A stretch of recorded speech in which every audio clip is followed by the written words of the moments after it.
Welcome to us. Today discuss with the topic is Engineering Chemistry 1 Unit 4.1 Topic Metallurgy. அதாவது உலோகவியல். So இன்றைக்கி நம்ம உலோகவியல் அல்லது metallurgy அதை பற்றி இந்த லெசனில் பார்க்கலாம். Okay. So what is the metallurgy? The metallurgy is domain of materials science and engineering that studies the physical and chemical behavior of metallic elements, their inner metallic compounds, and their mixtures, which are called alloys. So the metallurgy comprises of three steps. One is the concentration of ore, isolation of metal from the concentrated ore, third one purification of metal. So metallurgy அல்லது தமிழில் உலோகவியல் அப்படின்னு சொல்கிறோம். உலோகவியல் அப்படின்னா பாருங்கள், one more revision. இயற்கையில் மண்ணிலிருந்து எடுக்கப்படும் இந்த உலோகங்கள் அதனுடைய ஆக்சைடுகளாகவோ அல்லது சல்பைடுகளாகவோ சிலிக்கேட்கள் போன்ற சேர்மங்களிலிருந்து அதை பிரித்தெடுத்தல் மற்றும் அதனுடைய பண்புகள், அதனுடைய பயன்கள், அப்ளிகேஷன்ஸ் அதை பற்றி அறிவது தான் நம்ம உலோகவியல் அப்படின்னு நம்ம சொல்கிறோம், அல்லது மெட்டலர்ஜி. ஓகே. ஸோ இதை பற்றி பார்க்கக்கூடியதான் மெட்டலர்ஜி. இதில் இம்பார்ட்டன்ட் சில டெர்மினாலஜிஸ், அதாவது பேசிக் அடிப்படையான சில டெர்மினாலஜி கலைச்சொற்கள். ஃபர்ஸ்ட் ஒன்று பாருங்கள், மினரல். மினரல்னால் தமிழில் கனிமம் அப்படின்னு நம்ம சொல்கிறோம். A solid naturally occurring inorganic substance formed by the geological process. Geological processனால் மண்ணிலிருந்து எடுக்கக்கூடியது. A solid இது திடப்பொருள். மினரல் கனிமம் என்பது திடப்பொருள். நேச்சுரலி அக்கரிங் இயற்கையில் கிடைக்கக்கூடிய சப்ஸ்டன்ஸ். இது இயற்கையில் கிடைக்கக்கூடிய ஒரு முக்கியமான திடப்பொருள். இது மண்ணிலிருந்து எடுக்கக்கூடியது இந்த கனிமம். ஸோ அடுத்து பாருங்கள், ஓர். ஓர்னால் தமிழில் தாது அப்படின்னு நம்ம சொல்கிறோம். So ore is a naturally occurring solid material from which is a metal or valuable mineral can be extracted.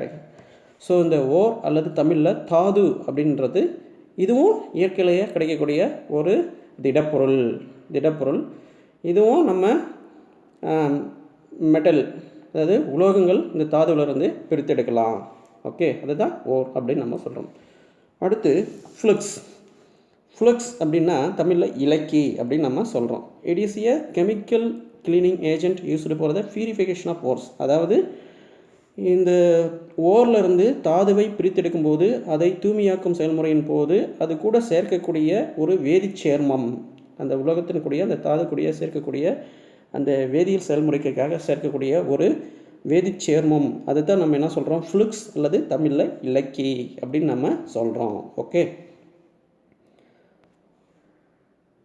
அடுத்து பாருங்கள், இதில் இன்னும் ஸ்லாக். அடுத்து ஃபோர்த் ஒன் பாருங்கள், பேசிக் டெர்மினாலஜிஸில் slag. Waste matter separated from the metals during the extraction of ores. அதாவது ஸ்லாக்னா கனிம கசடு. கனிம கசடுனா அந்த தாதுவிலிருந்து அந்த உலோகத்தை பிரித்தெடுக்கும்போது அதிலிருந்து தேவையில்லாத கடைசியாக வெளியேறக்கூடிய அந்த கசடு, அதுதான் நம்ம என்ன சொல்கிறோம், ஸ்லாக் அப்படின்னு சொல்கிறோம். Waste matter separated from the metals during the extraction of ores. அதாவது ஓர்ஸ் வந்து தாதுவை பிரித்தெடுக்கும் போது கிடைக்கக்கூடிய கனிம கசடு, அதுதான் ஸ்லாக் அப்படின்னு நம்ம ஆங்கிலத்தில் சொல்கிறோம். அடுத்த டெர்மினாலஜி பாருங்கள், கங்கு. ஃபிஃப்த் ஒன் பாருங்கள், gangue. In mining, gangue is the commercially worthless material that surrounds or is closely mixed with a wanted mineral in an ore deposit. It is thus distinct from overburden, which is the waste rock or material overlying an ore or mineral body that are deposited during the mining without being processed. கங்கு அப்படின்னா கனிம கழிவு. அதாவது தாதுவிலிருந்து அந்த உலோகத்தை பிரித்தெடுக்கும் போது, பல்வேறு செயல்முறைகள் மூலம் பிரித்தெடுக்கும் போது அதிலிருந்து தேவையற்ற அந்த வெளியேறக்கூடிய சிறு சிறு கழிவுகள் அதை தான் நம்ம என்ன சொல்கிறோம், அதான உலோகத்திலிருந்து வெளியேறக்கூடிய கழிவுகள்ன்றதுனால அதை கனிம கழிவுகள் அப்படின்னு நம்ம சொல்கிறோம். இதுக்கு பேர் தான் ஆங்கிலத்தில் கங்கு அப்படின்னு நம்ம கொடுத்துருக்காங்க. ஓகே. ஸோ அப்போ இது எல்லாமே மினரல், ஓர், ஃப்ளக்ஸு, ஸ்லாகு, கங்கு இது எல்லாமே உலோகவியலில் பயன்படக்கூடிய சில பேசிக் டெர்மினாலஜி, அதாவது முக்கியமான கலைச்சொற்கள் அப்படின்னு நம்ம சொல்கிறோம். ஓகே. ஸோ நெக்ஸ்ட்டு ஓர். ஓர்னா அதை ஏற்கனவே சொல்லியிருக்கேன் இல்லையா, தாது. ஓர்னா என்ன சொல்கிறோம், தாது. ஸோ இந்த தாதுவிலிருந்து அந்த தாதுவில் என்ன சம்மந்தப்பட்ட கனிமங்கள் இருக்குதோ அதன் மூலமாக உலோகத்தை நம்ம பிரித்தெடுக்கிறோம். உலோகத்தை தாதுவிலிருந்து பிரித்தெடுக்கிறோம். ஸோ அதுக்கான ஒரு முக்கியமான ஷார்ட் மாதிரி இதில் பாருங்கள் எப்படி பிரித்தெடுக்கிறாங்க, அதுக்கான அந்த கான்செப்டை தான் சொல்லியிருக்காங்க. முதல்ல ஓர்லேருந்து நம்ம என்ன பண்ணுறோம், மெட்டல் காம்பவுண்டு, ஓரை வந்து மெட்டல் காம்பவுண்டாக மாற்றுறோம். அதுக்கு என்ன பண்ணுறோம், பியூரிஃபைட் பண்ணுறோம் டிஃப்ரெண்ட் டைப் ஆஃப் மெத்தட்ஸில். மெட்டல் காம்பவுண்ட்னா என்னது, உலோக கலவை. அந்த தாதுவை உலோக கலவையாக முதல்ல மாற்றுறோம். எப்படி, பியூரிஃபிகேஷன் மூலமாக. ஓகே. ஸோ இதை தான் நம்ம என்ன சொல்கிறோம், பியூரிஃபைட் அப்படின்னு சொல்கிறோம். Metal compound separated from bits of sand and rocks. அதாவது அந்த உலோக கலவையை பிரித்தெடுக்கிறோம். எதிலிருந்து, அந்த மண்ணிலிருந்து கிடைக்கக்கூடிய அந்த தாது கட்டிகளிலிருந்து முதல்ல மெட்டல் காம்பவுண்ட் உலோக கலவையை பிரித்தெடுக்கிறோம் தூய்மையாக பியூரிஃபைட் மெத்தட் மூலமாக. ஓகே. அடுத்து அந்த மெட்டல் காம்பவுண்ட் டு மெட்டல், அதாவது உலோக கலவையிலிருந்து உலோகத்தை மட்டும் தனியாக பிரித்தெடுக்கிறோம். ஸோ இதுக்கு எக்ஸ்ட்ராக்டட் எப்படி நம்ம பண்ணுறோம், அதுன்னா எக்ஸ்ட்ராக்டர் பிரித்தெடுத்தல், அந்த செயல்முறை மூலமாக அந்த உலோக கலவையிலிருந்து உலோகத்தை பிரித்தெடுக்கிறோம். Okay. The metal chemically separated from other elements. மற்ற உலோக கலவையிலிருந்து தேவையான மெட்டலை தனியாக பிரித்தெடுக்கிறோம்.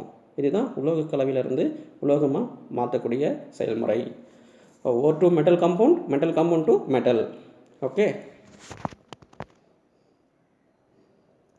நெக்ஸ்ட் அதான் ஓர், தமிழில் தாது சொல்கிறோம் இல்லையா. ஸோ அப்போ தாதுக்கள்னால் சில கனிமங்களில் குறிப்பிடத்தகுந்த சதவீதத்தில் உலோகங்களை கொண்டுள்ளன. இவ்வாறு அதிக சதவீதத்தில் உலோகத்தினை பெற்றுள்ள இந்த கனிமங்களுக்கு பேர் தான் நம்ம என்ன சொல்கிறோம், தாதுக்கள்னு சொல்கிறோம். அப்படிப்பட்ட இந்த கனிமங்களிலிருந்து எளிதாகவும், அதாவது கமர்ஷியலாக பொருளாதார ரீதியாகவும் ரொம்ப சிக்கனமாகவும் காஸ்ட் லோவாகவும் அதாவது உலோகங்களை பிரித்தெடுக்க இளமையின் அத்தகைய கனிமங்கள் தான் நம்ம என்ன சொல்கிறோம், தாதுக்கள் அப்படின்னு நம்ம சொல்கிறோம். ஓகே. அதாவது எந்த கனிமத்தில் எந்த உலோகத்தின் பகுதிப்பொருள் அதிகமாக இருக்கிறதோ, எந்த கனிமத்தில் எந்த உலோகத்தின் பகுதிப்பொருள் அதிகமாக இருக்கிறதோ அதைத்தான் நம்ம என்ன சொல்கிறோம், அந்த உலோகத்தினுடைய தாது அப்படின்னு நம்ம சொல்கிறோம். ஓகே. ஒரு உலோகத்தினுடைய கனிமப் பொருட்கள் அதிகமாக எந்த சில மண்ணில் இருக்கக்கூடிய பகுதி பொருட்களாக கட்டியாக இருக்கிறதோ அதைத்தான் நம்ம என்ன சொல்கிறோம், தாது அப்படின்னு நம்ம சொல்கிறோம். அந்த உலோகத்தினுடைய தாது அப்படின்னு நம்ம சொல்கிறோம். இதுதான் தாது, அல்லது ஆங்கிலத்தில் ஓர் அப்படின்னு நம்ம சொல்கிறோம். Okay. Next the example of ores, அதாவது தாதுனுடைய சில எடுத்துக்காட்டுகள் இந்த பிக்சரில் கொடுத்துருக்காங்க பாருங்கள். சிலதில் பார்த்தீங்கன்னா சாலிட், எல்லாமே சாலிட் ஸ்டேட்டில் இருக்குது. சிலது பார்த்திங்கன்னா பவுடராக கிடைக்குது. அதே மாதிரி அதனுடைய colour, different type of colours, நிறங்கள் பாரு, பல வகையான நிறங்களை கொண்டுள்ளன. இது எல்லாமே நம்ம தாது ஓர்ஸ் அப்படின்னு நம்ம சொல்கிறோம். ஸோ ஒவ்வொரு ஓர்ஸும் ஒவ்வொரு டிஃப்ரெண்ட் டைப்பில் இருக்குது. ஸோ எக்ஸாம்பிள் ஆஃப் ஓர்ஸ், அதாவது தாதுவிற்கான எடுத்துக்காட்டுகள் இவை எல்லாமே. ஓகே.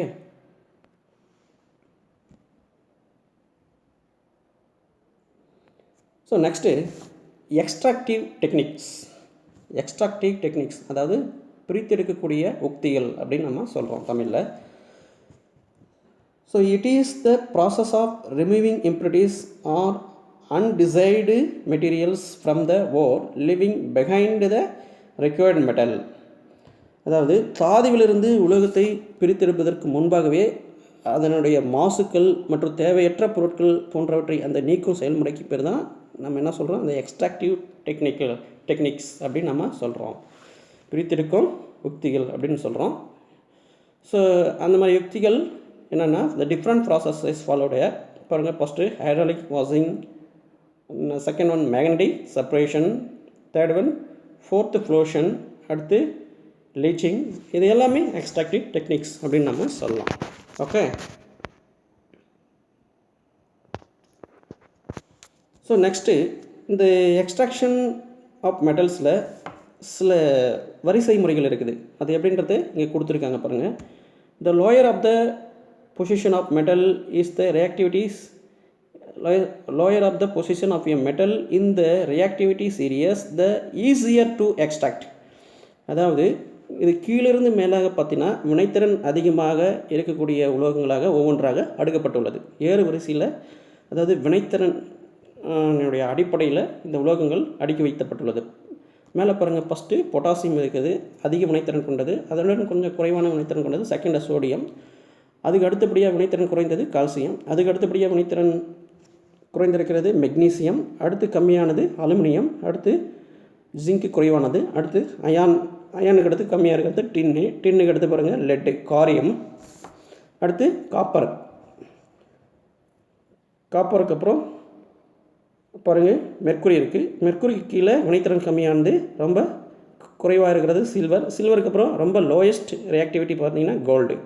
ஸோ இந்த மாதிரி வினைத்திறன் மிக்க அடிப்படையில் ஏறு வரிசையில் அடுக்கி வைக்கப்பட்டிருக்குது. இதில் என்ன சொல்கிறாங்கன்னா, the lower of the position of the metal is இந்த reactivity of series is easier to extract. எது வினைத்திறன் ரொம்ப குறைவாக இருக்கிறதோ அது நம்ம ஈஸியாக பிரித்தெடுக்கும். ஈஸியான செயல்முறை மூலமாக, ரொம்ப எளிமையான செயல்முறை மூலமாக பிரித்தெடுக்கலாம். ஆனால் வினைத்திறன் மிக்கதாக இருக்கக்கூடிய அந்த முதல்ல இருக்கக்கூடிய பொட்டாசியம், சோடியம், கால்சியம் அந்த எல்லாம் பார்த்திங்கன்னா கொஞ்சம் அதை பிரித்தெடுக்கிறது ரொம்ப கடினமான செயல்முறை மூலமாக தான் பிரித்தெடுக்க முடியும். ஆனால் இப்படி கீழே இருக்கக்கூடிய அந்த கோல்டு, தங்கம், சில்வர், வெள்ளி, மெர்க்குரி, பாதரசம் இது எல்லாமே பார்த்தாங்கன்னா நம்ம ஈஸியாக ரொம்ப எளிமையாக பிரித்தெடுக்க முடியும். ஸோ அதுதான் இந்த ஸ்லைடில் இந்த டயக்ராமில் காட்டப்பட்டிருக்கு பாருங்கள். ஸோ வினைத்திறன் அடிப்படையில் அதனுடைய உலோகங்கள், தனிமங்கள் ஏறுவரிசையில் அடுக்கி வைக்கப்பட்டிருக்கிறது. ஓகே. ஸோ வினைத்திறன் குறைவானது நம்ம எளிமையாக பிரித்தெடுக்க முடியும். வினைத்திறன் அதிகமாக இருக்கிறது ரொம்ப கடினமான செயல்முறை மூலம் தான் பிரித்தெடுக்க முடியும். ஓகே.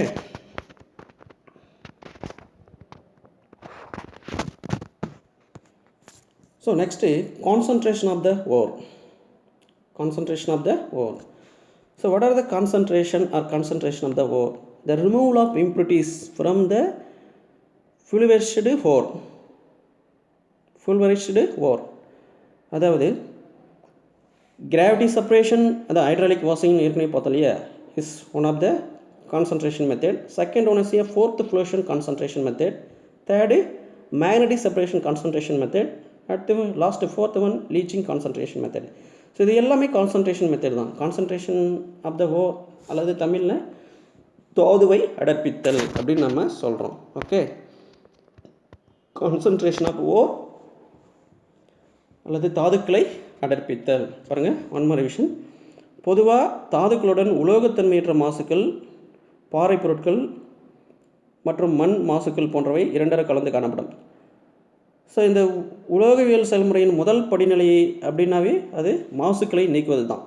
உலோக செயல்முறையின் முதல் படிநிலையானது இத்தகைய மாசுக்களை நீக்குவதே ஆகும். ஸோ இந்த செயல்முறையானது தாதுக்களை அடர்ப்பித்தல் என்று அழைக்கப்படுகிறது. ஸோ கான்சன்ட்ரேஷன் ஆஃப் ஓர் அல்லது தமிழில் தாதுக்களை அடர்ப்பித்தல் அப்படின்னு நம்ம இதை சொல்கிறோம். ஓகே. அதாவது உலோகத்தன்மையற்ற மாசுக்கள் கலந்திருப்பின் அதை நீக்கும் அந்த செயல்முறைக்கு பேர் தான் நம்ம தாதுக்களை அடர்ப்பித்தல் அப்படின்னு நம்ம சொல்கிறோம். ஸோ இதில் டிஃப்ரெண்ட் டைப்ஸ் இருக்குது.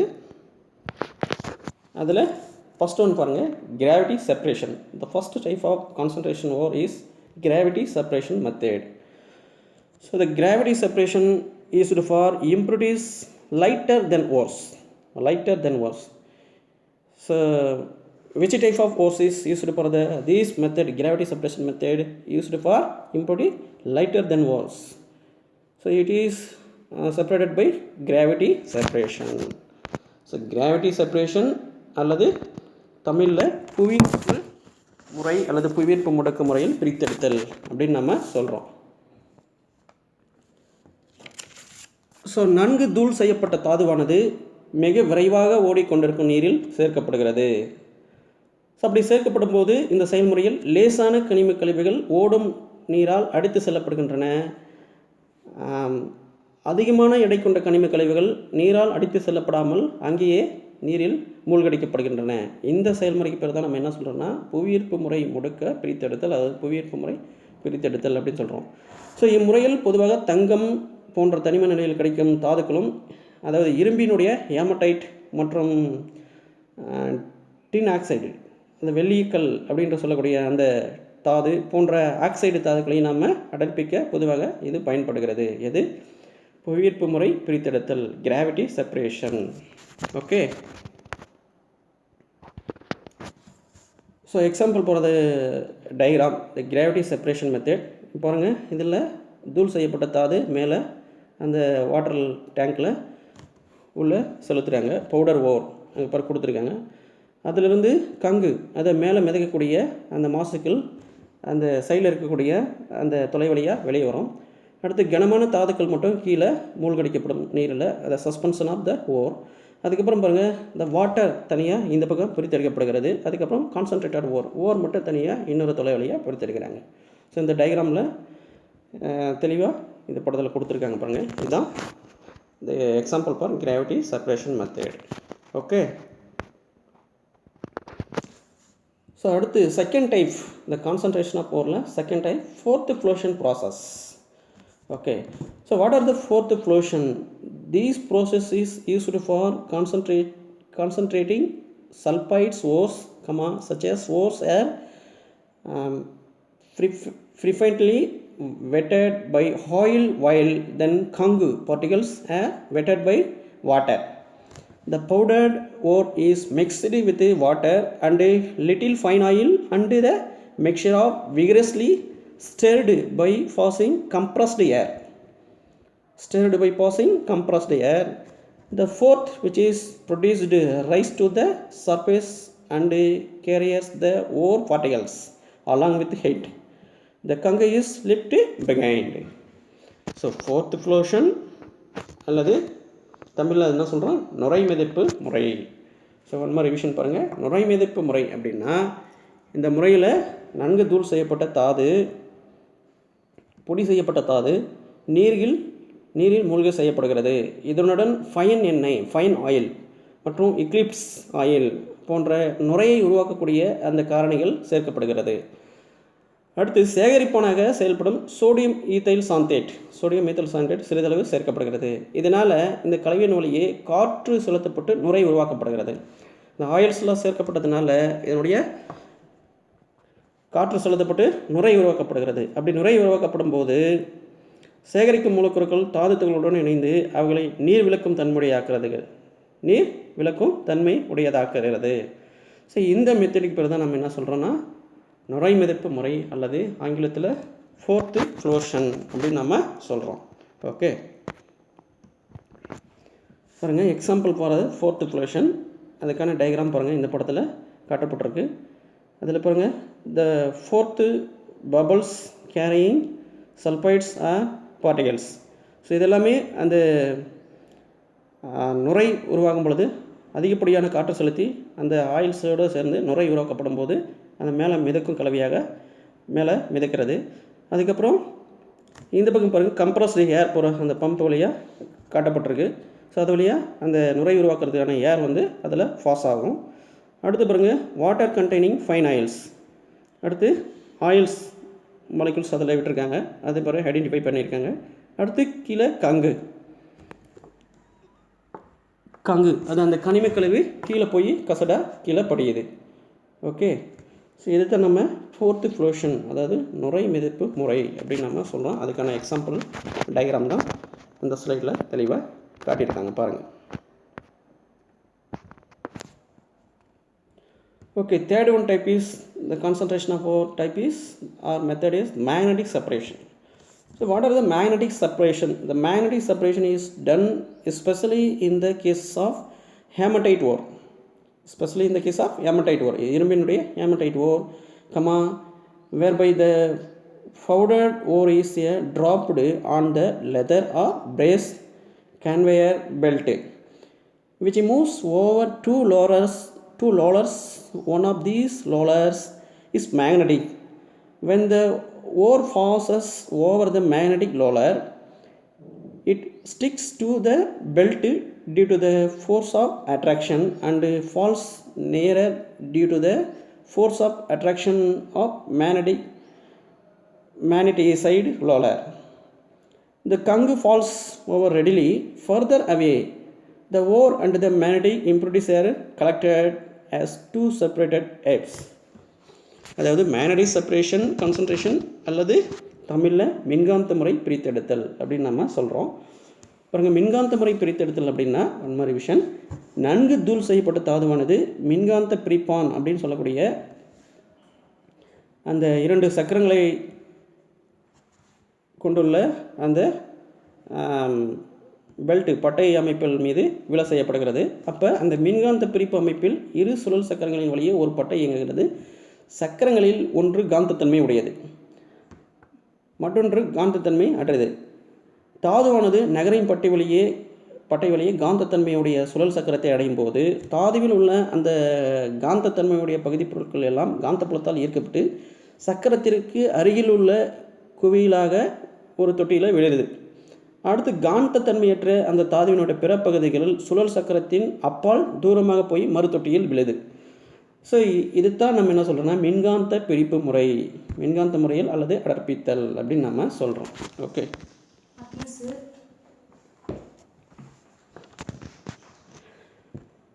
மேக்னடிக் செப்பரேஷன் அதுக்கான எக்ஸாம்பிள் பாருங்கள், இதில் டயக்ராம் கொடுத்துருக்காங்க. Used for either ore or gangue is magnetic behaviour. பாருங்கள், இதில் 2 வீல் இருக்குது. அந்த 2 வீல்லையும் ஜாயின் பண்ணுற மாதிரி ஒரு பெல்ட்டு இருக்குது. பாருங்கள், மேலேருந்து அந்த ஓர்ஸ் வந்து அது மேலே செலுத்துகிறாங்க, பாஸ் பண்ணுறாங்க. அதில் பாருங்கள், ஒன்று அந்த சக்கரத்துக்கு கீழே சில பொருட்கள்லாம் விழுது. அதுதான் நம்ம அந்த மேக்னடிக் தன்மையுடைய அந்த பொருட்கள்னு சொல்கிறோம், தேவையற்ற மாசுக்கள் சொல்கிறோம். அடுத்து மேக்னடிக் அந்த காந்தத்தன்மையற்ற அந்த தாதுவினுடைய பகுதி பொருட்கள் ஸோ நேராக இருக்கக்கூடிய அந்த 2வது தொட்டியில் விழுது பாருங்கள். ஸோ இந்த மாதிரி இது தாதுவை பிரித்தெடுக்கக்கூடிய அந்த முறைக்கு தான் நம்ம மேக்னடிக் செப்பரேஷன் அல்லது மின்காந்த முறை பிரிப்பு அப்படின்னு சொல்கிறோம். இந்த பிக்சரில் இந்த டயக்ராமில் இது தெளிவாக காட்டியிருக்காங்க பாருங்கள். Okay okay next roasting. What are the roasting? The processing of strong heating of the ore in presence of excess amount of air below its melting point.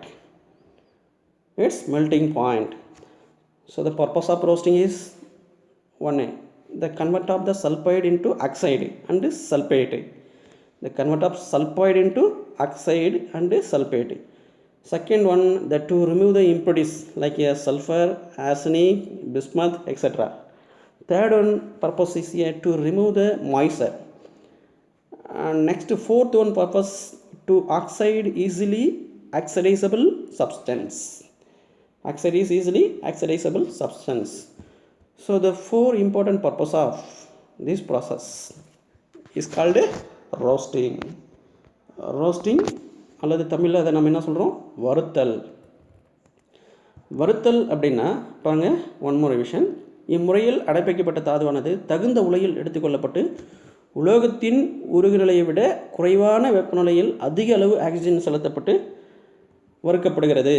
இதைத்தான் நம்ம ஆக்சிஜனேற்றம் அடைய செய்தல் அப்படின்னு நம்ம சொல்கிறோம், அல்லது வறுத்தல் அப்படின்னு நம்ம சொல்கிறோம். ஃபார் எக்ஸாம்பிள், ஆர்சனிக் ப்ளஸ் அது வறுக்கும் பொழுது ஆக்சிஜனோடு சேர்த்து ஆர்சனிக் ஆக்சைடாக கன்வெர்ட் ஆகுது. அடுத்து பாருங்கள், சல்ஃபர் ஆக்சிஜனோடு சேர்ந்து வறுக்கப்பட்டு சல்ஃபர் டை ஆக்சைடாக கன்வெர்ட் ஆகுது. அடுத்து பாஸ்பரஸ் பாருங்கள், அதனுடைய ஆக்சைடாக மாறுது, ஆக்சிஜனோடு சேர்ந்து வறுக்கும்போது அதனுடைய ஆக்சைடாக மாறுது. ஸோ இதுதான் நம்ம வறுத்தல் அல்லது ரோஸ்டிங் அப்படின்னு நம்ம சொல்கிறோம். ஓகே, ஸோ எக்ஸாம்பிள் போகிறத ரோஸ்டிங் ப்ராசஸ் இந்த டயக்ராமில் இந்த பிக்சரில் தெளிவாக காட்டிக்கிறாங்க பாருங்கள், எப்படி லேபில் வந்து ரோஸ்டிங் ப்ராசஸ் நடக்குது அப்படின்றத இதில் காட்டியிருக்காங்க. ஓகே,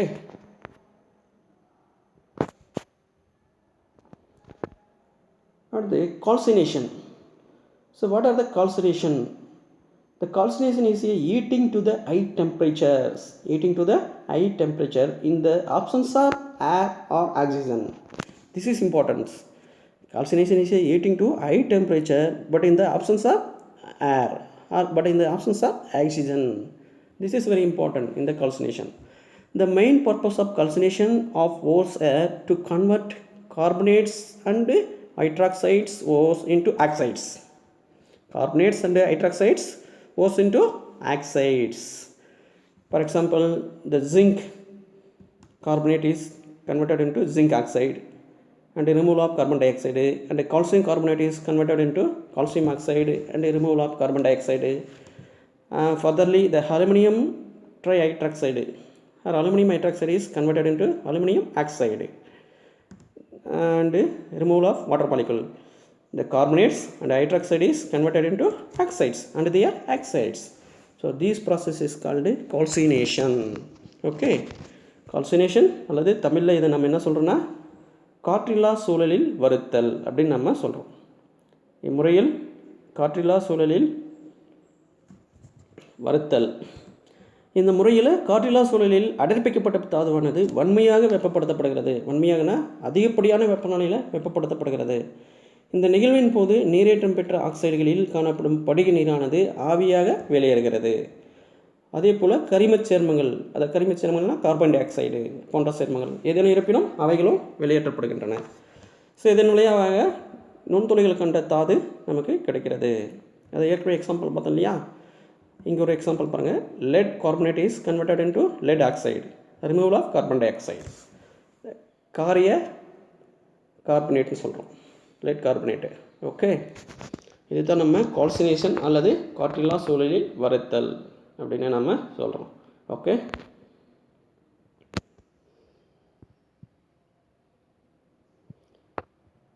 ஸோ கால்சினேஷன் ப்ராசஸ் வந்து எப்படி நடக்குது அப்படின்றதுக்கான அந்த பிக்சர் டயக்ராமு இந்த பிக்சரில் கொடுத்துருக்காங்க பாருங்கள். அதுவும் ஒரு பீரோனோஸ் டேங்க், அதாவது உலையில் தான் இந்த செயல்முறை நடக்குது. ஸோ அந்த உலையில் இந்த கால்சினேஷன் ப்ராசஸ் எப்படி வந்து காற்றில்லா சூழலில் வறுக்கிறாங்கன்றதுக்கான அந்த உலை தான் இந்த படத்தில் தெளிவாக காட்டியிருக்காங்க பாருங்கள். Okay,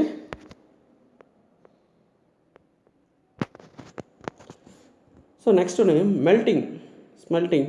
so what are the melting? Melting is a form of extractive metallurgy. Its main use is to produce a base metal from its ore. Smelting makes use of heat and a chemical reducing agent to decompose the ore, driving up other elements as gases or slag and leaving only the metal base behind. The reducing agent is commonly a source of carbon such as a coke or in earlier times charcoal. So this process is called smelting.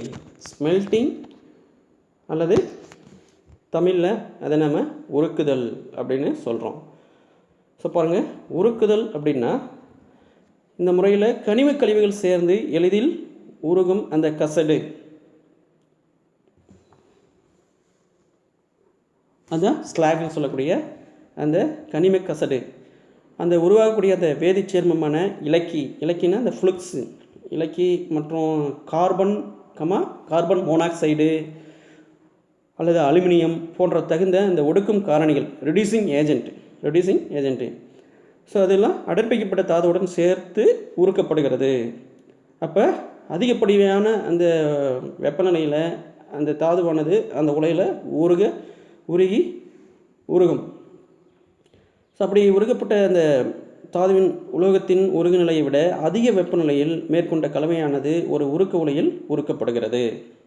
Okay, so இந்த செயல்முறை தான் நம்ம உருக்குதல் அல்லது smelting அப்படின்னு நம்ம சொல்கிறோம், உலகவியலில் சொல்கிறோம். Okay,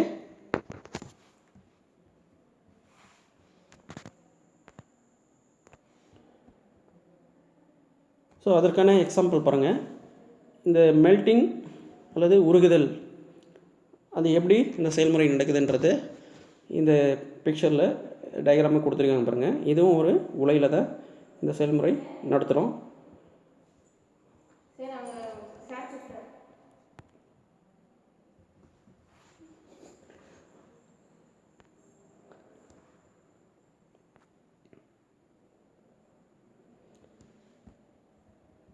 Next, purification process.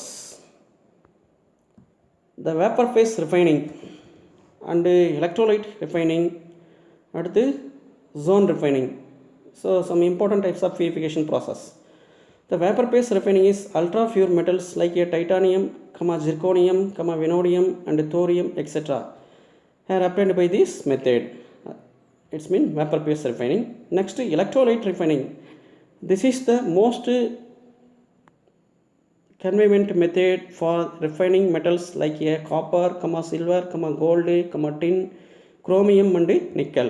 By electrolytic refining, 99.9% pure metal can be obtained.